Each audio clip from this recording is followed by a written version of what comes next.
You know, I'm going to tell you a secret. This is actually a big secret. Nobody prospects women. Almost nobody prospects women. So here I was in corporate before I started my own company, and I was a senior VP in corporate, and this particular company had about 50% women, 50% men who were senior VPs. And actually, one of the projects I was working on was a life insurance client. And my client was telling me, well, you know, we have to be careful about direct contacts because people are tired of getting calls all the time from agents. And so we don't want to overwhelm them with too many calls. I said, what are you talking about? I never get any calls. And she said, you're kidding me. I said, no, I never get any calls. And from that moment, I was asking my peers around the company. As I said, half of them were women, half men. I said, are you getting a lot of calls? And the guys would say, oh yeah, oh man, I must get 4 or 5 of those a week. And the women were going, no, do you get calls? I don't get calls. Do you get calls? The women weren't getting calls. How odd. Because we're in the same company and we have the same title, and somebody's made the decision, we'll call the men but not the women. When I was doing that research for my private asset management client, one of the women I talked with was a partner in a biotech firm. She had 7 partners who were male, and they had just sold their firm. And the male partners were deluged with calls. Obviously, it was in the paper. Everybody knew that they had all these proceeds from the sale, and there were lots of people who wanted to help them figure out what to do with those proceeds. The woman partner was deluged with exactly 2 calls. 2. Think about what that means in terms of an open opportunity or a wide open market. It means that most people in the industry saw a list with 8 names on it and decided 7 of them were worth calling, but the 8th was not. How crazy is that?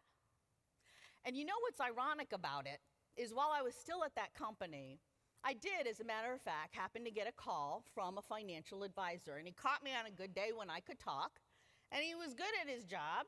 And he convinced me to come in for a meeting with him.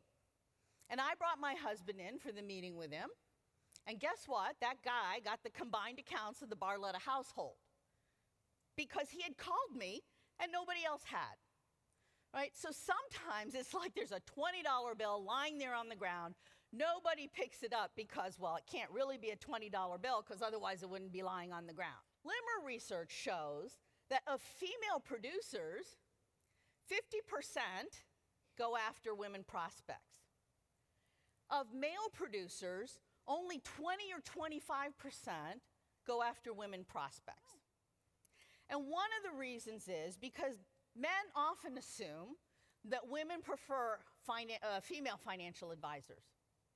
And even before we had this piece of research from Dr. Sasha Galbraith, even before that, anybody could have told you that's not the case.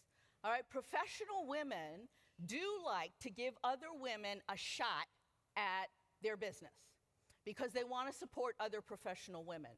But what that means is they're invited in as one of the options to be considered. And after that, just like for everybody else, the decision is based on competence and chemistry. Now, obviously, the men and women, there's no reason to think they wouldn't have the same competence. And I think probably the situation is that men are a little worried about can they build that rapport and that trust with women clients that is so essential in your business. Can they build that trust?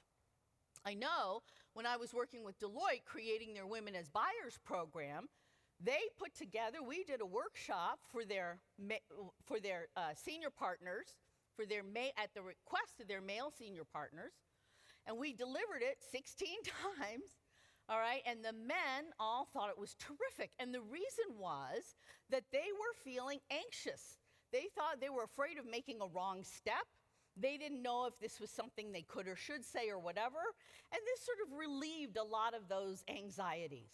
Because I'll tell you something, it's not that hard. You just have to know a few things, and they felt much more comfortable. It's just nobody had ever talked about it before.